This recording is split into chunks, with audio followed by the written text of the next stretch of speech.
Hey, it is your buddy, Peace and Harmony with you here today. Much love going out to all the beautiful, empowered harmonizers. We are zooming in and focusing in on a great viewer question, and that is really to talk about healing after you've been in a relationship with a covert narcissist who really has sort of taken advantage of others to get what they want. So, one of the traits and sort of ideologies or really consistent personality aspects of a covert narcissist is that they take advantage of others to get what they want. They take advantage. So whether they come off very soft, very gentle, or very non-assuming, there can be just sort of a very covert manipulation that just sort of, helps them to chasse or release out of sort of showing up, being present, just sort of, it allows them to sort of vacate the premises while sort of being there. It's an escape maneuver. It's a trap out the bottom floor. It's a way for them to sort of, pass through the walls and be sort of undetected, covert, very stealth-like.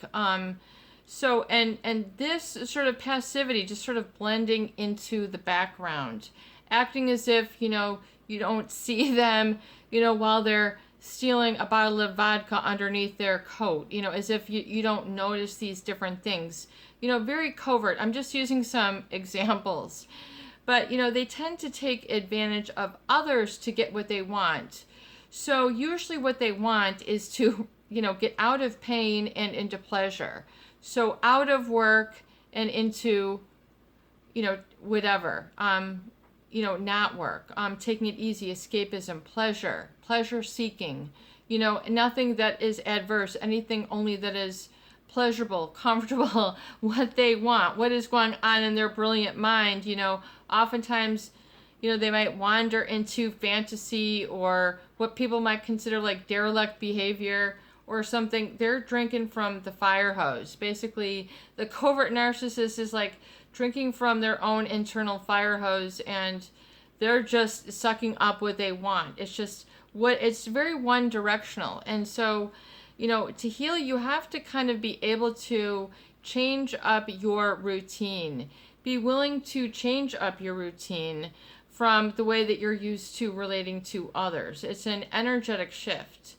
And to change up your routine, meaning ways or times that you would normally do something, you're not doing that anymore. It's an adaptation. So it's a way that, you still kind of keep it moving, but it's a different sort of reflexology, that usually puts people kind of beyond the boundaries of the covert narcissist, and that leads to that enmeshment, where then, people who are around the covert narcissist, they don't realize that they're being taken advantage of.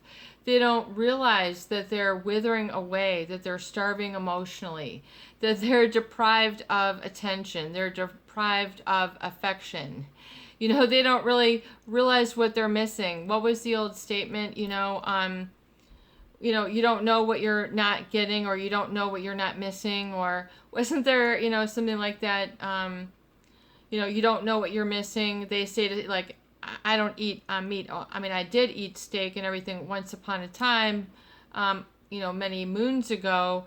But, in university and college, I studied psychology and English, literature and translation, a lot of, statistics, things like that, as well as, English and literature and translation, just like for some reason, I don't know why, but it's just kind of what appealed to me. And so anyway, just like circling back, so it was like, you don't know what you're missing. In other words, through my class, we had to live like Gandhi and not eat meat. And so along with that came a lot of other different sort of epiphanies, because the thought is that like meat leads to aggression and leads to violence. And Gandhi was all like about nonviolence, which is like kind of strange because it's, a real change and shift is taking place right now in the midst of this pandemic. It's just really strange. But anyway, you're going to see a lot of these power shifts in the covert narcissist where, they take advantage of others through sort of very underhanded or unassuming, or I would just say not apparent to the naked eye. The naked eye does not see it, but it's just a way that they remain aloof, indifferent, and just sort of not available for discussion, communication, feelings. They're just sort of preoccupied with their own track, which is absolutely fine. I mean, that's who they are, but if there's other people who are kind of along the track who are, needing a wave or something like that, and it's just all we see is the conductor, it's just like, people feel kind of let down. They feel disappointed. They feel discouraged. They kind of feel like they're not getting what they need there. It's not hitting on all cylinders. You ain't bouncing the bongo drums here. There's like, people feel a loss. They feel a deficit or an emptiness, so it's just like, as a result, because of the way it is interpreted, the way it is processed in the mind, it feels like rejection, and it feels usually that, especially children or people who are close, feel that, that it must be something to do with me, that I'm not getting acknowledged or validated, so people then attribute some inherent or very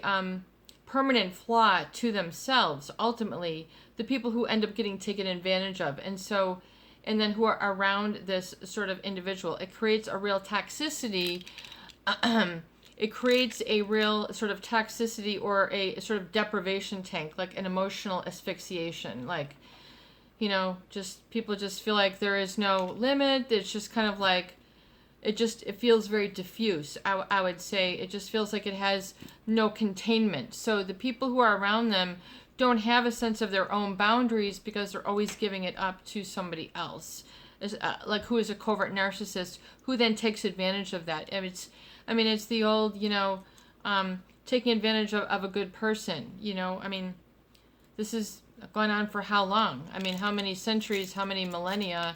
Where you see this division through all cultures around the globe, through how authority sets up camp, and then if they can starve out others, or they can keep them ignorant, keep them living in unfit conditions, where they're always uncomfortable, they can never think about higher order thinking and challenge the authority. So if you can keep, this is from every culture. Confucianism from China. That whole Confucius study, you can't put anything in your window because it might make your neighbors jealous. So you have to live very modest, very, with nothing. It's just this, to fit in with the culture. In India, they had such little space when they were in poverty that it's like they would teach them basically to repress their desires. It's like, you shouldn't want anything and you should live this aesthetic life. It's like, and they just really accomplish this like incredible states of holiness. People who have, been able to, do these fantastic yogic positions and all this mind altering stuff and acts of holiness, or what you would call, I guess, holy people there, who, just complete mind over matter. Yoga poses for 6 months without moving. I had a old friend, his name was Mikal, and he talked about his journeys through India, and like, you've got to see the Himalayan mountains and all these pristine views. And he talked about like going, he was originally from Calcutta, which of course is a very impoverished area, and then Mother Teresa, of course, who went in to help these untouchables. But anyway, so you have to understand that there is this dynamic with a covert narcissist where it feels like someone is just sort of being taken advantage of. And it results then in sort of a vacillation, and how do you get back on track? How do you heal? And what is the remedy? Because if you just live in the problem, then you're living in the problem. If your heart is always conflicted, then the world will feel conflicted. So it's a way that it creates a lot of extra work on other people, and they don't realize that their needs aren't getting met. So you hear about the workaholic. You hear about the person who can't leave work at work, or they're constantly preoccupied with improvement, or this, that, everything has to be perfect, perfectionism, always this constantly striving, which is very noble, admirable, outstanding, the highest of highest standards. I mean, just incredible feats that people have been able to create, of course, are spellbinding and everything. But, for some people, there's a way that it then becomes a burden unto others who have to serve others through keeping up their standards and can't live unto be true to themselves. So there becomes a real duplicity or cognitive dissonance, where people just kind of feel that either they don't exist, or they don't know how to sort of hone it in and develop that sort of healing. So they have to really sort of drink from the fire hose, of your own needs after you've been deprived of that. So there's a shift, of where the feedback needs to come from within people. And, for a lot of people, they're angry at themselves. And so they oftentimes have a very poor experience with that if they're upset with themselves over one thing or another. So you can't allow that to, it's a new perspective. It's a new opportunity. It's fresh, and part of the healing is that of understanding evolution. That when you're going through an abusive relationship, or one where one's boundaries have been violated, or aren't even respected, pretended don't exist, are not there, it's a psychological enmeshment or violation energy. Oftentimes, where the narcissist, it's always to get what they want. And it might not be in your best interest. This is part of the problem. This is part of the tug of war, when what they want and what they want from you is not good for you. It's what they want for you is good for them and not good for you. So we see this in, a lot of the relationship dynamics with the, the covert narcissists, especially, if you look at it mirrored in early, I would say like teenage relationships, you see the 16-year-old, 15-year-old, 16-year-old, at the beach or at the lake or wherever it is, the creek, and then the guy's standing there like, I can't keep going on this relationship, you can just tell he's got his mind made up, he's just holding the rails, and he's just like kind of looking off into the distance. And then the girl is like, she's got her best shorts on, she's got her cutest sweatshirt, she's got her shoes, she's twisting her hair, and you can just tell, of course you don't want to break up with me. I mean, it's just like, and then to take advantage of the other to get what they want, companionship, closeness, fooling around, their rent paid for their kids, maybe their car note needs to get paid, maybe it's at their job, wherever you find this dynamic, there's going to be this sort of, I guess you would call it maybe an imbalance of sorts.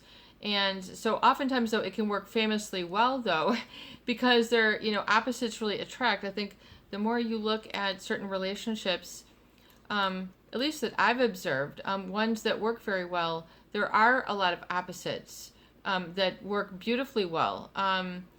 People in my family, people who, who are, the people in my family I see, they have, very complementary relationships, even though they're very different. And so this can work a lot, but it does not work a lot, and it is not fair where one is taking advantage of the other, i.e. one's getting the sweet deal, the other's getting the raw end of the deal. And it becomes pretty obvious, when things get spoken up and people get squashed, people's egos get squashed, you see this all the time in spats, in family arguments, of course, as well, where you have the opposite to be there, where people aren't trusted, where they're feeling that something is off balance, and so they feel this distrust. And that is the worst corruption, I would say, of a family unit, is that of lack of trust. And if you're with someone who is taking advantage of you, or not really acknowledging you for where you are in your consciousness level, is putting you somewhere else other than where you are. They're not meeting you where you are, which is where you are. They can't meet you there. They talk over you. They talk under you. They talk through you. They talk around the corner at you. They, talk, whatever, down the street from you. Maybe they, text you. I'm not sure. Maybe they holler up 5 floors to where you live, and they live in the basement and you live on the 6th floor. I don't know, but it's just one of those, the communication just gets very chaotic, i.e. out of order. There's just like, it's just like all over the place, and one person doesn't get what the other is trying to say. Just like in the relationship, or like, just like in the experience, it's just like I was observing this, just the other day while I was going for a walk, and it's just like you could see clearly, that this young man did not want to have anything to do with this young woman, and he was, they were having like a little fight. You can always tell it. You can see it coming from a mile away. The guy's kind of like standing over to the side, like trying to get away, and she's like still yelling at him, and he's like kind of not looking at her, and good looking guy, just kind of dressed up, whatever, and the girl is like, and then twirling her hair and still trying to get him to change his mind. And as we know, some people can't change. But anyway, what I'm trying to explain is that there can be this offset of responsibility, and oftentimes, people then experience a covert narcissist as having lack of accountability. In other words, lack of rapport or something of that nature. And then therefore lack of trust. And, if you're feeling taken advantage of, you're not going to feel a sense of trust. You're not going to feel a sense of ease. You're not going to feel secure, serene. And so that is oftentimes a state that people do not experience at very crucial times in their development, in their experience, in their relationships. If you're always taught that you are untrustworthy, something is wrong with you, why do you want that? You're, smack, across the face emotionally, smack across the face physically, whatever it is, you got bonked on the behind with the bread chopping block, or whatever you called back in the day when they would make the bread, and you had the breadboard. I remember getting that at my neighbor's house. I'm like, it was just, you get the breadboard, you get the look, you get the belt, you get the whatever. For some people serious, some people not so serious. For some people very terrifying and horrifying. Some, they think it's funny. They laugh at it, or they don't realize that they're being taken advantage of, or it's a non-issue. So either way, people are who they are. You have to love them as they are, but if there is this taking advantage of, then part of the issue then is that lack of trust. It's just like, if you're wondering why your needs aren't taken advantage of or aren't being satisfied, then you're not going to have your needs taken care of. They're going to go missed over, ignored, unattended to, poof into the stratosphere. You might as well, vaporize like helium or something, because people just oftentimes feel very invisible, unacknowledged, and unvalidated. And especially for certain people, being acknowledged and validated is a big thing, i.e. this is who you are, this is what you exist as, these are your dimensions, and this is your heart, because you can feel the heart around people, you can feel their energy. The spirit is 8 to 9 feet around people.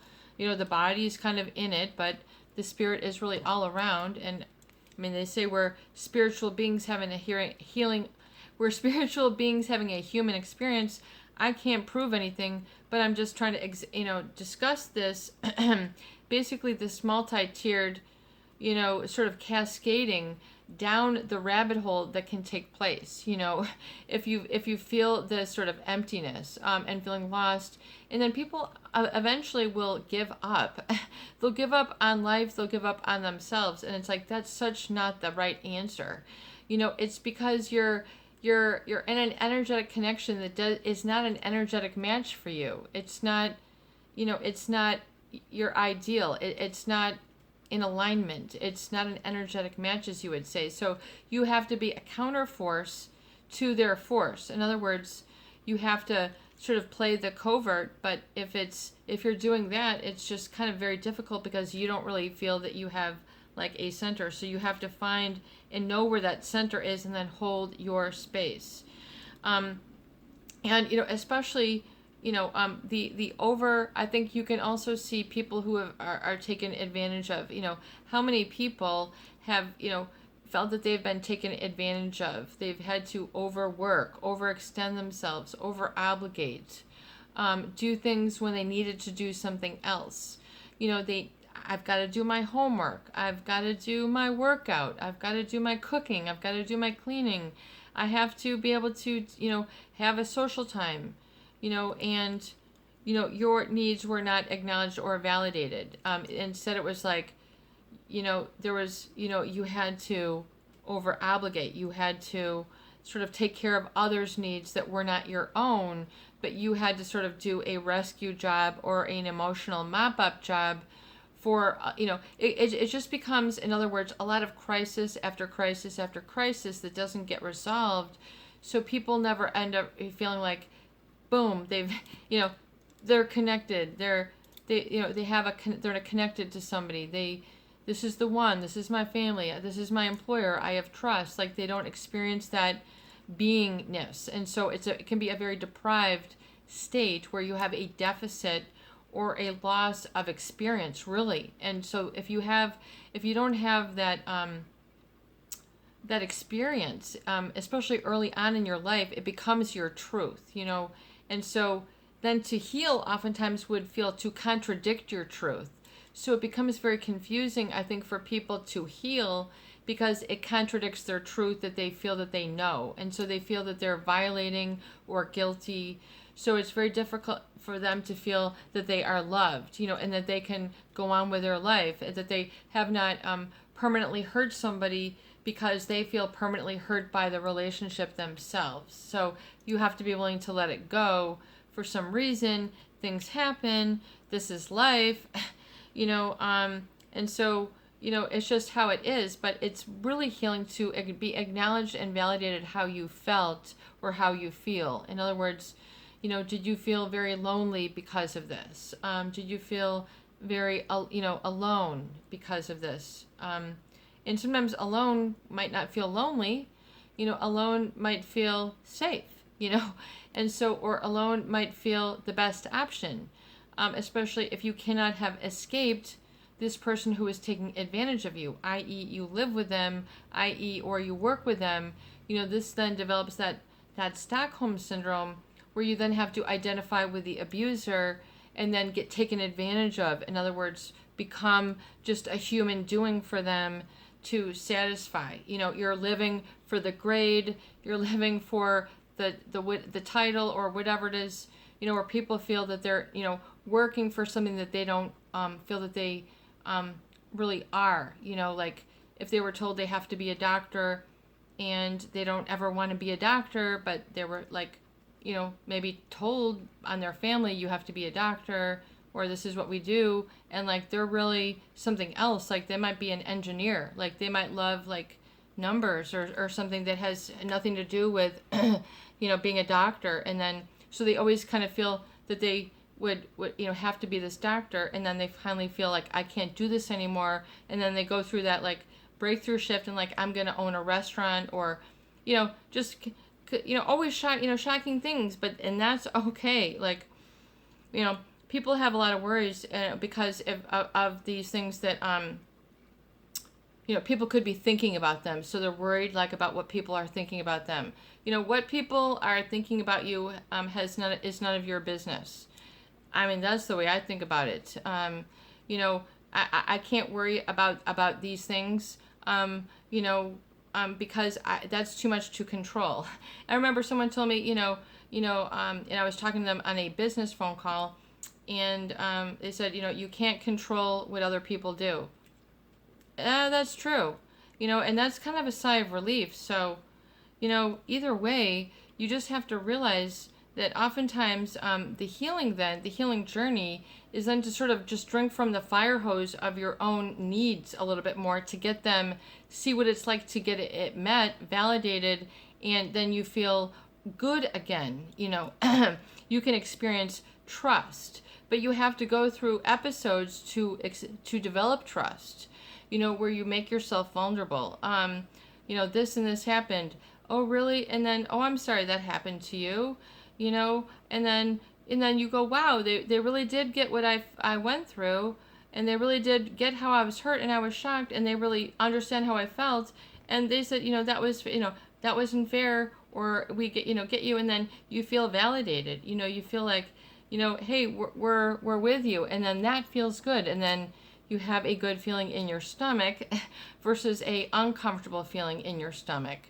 So, people develop all these physical problems, especially if they have not experienced this trust or this feeling of reliance, or that it's okay to rely on somebody.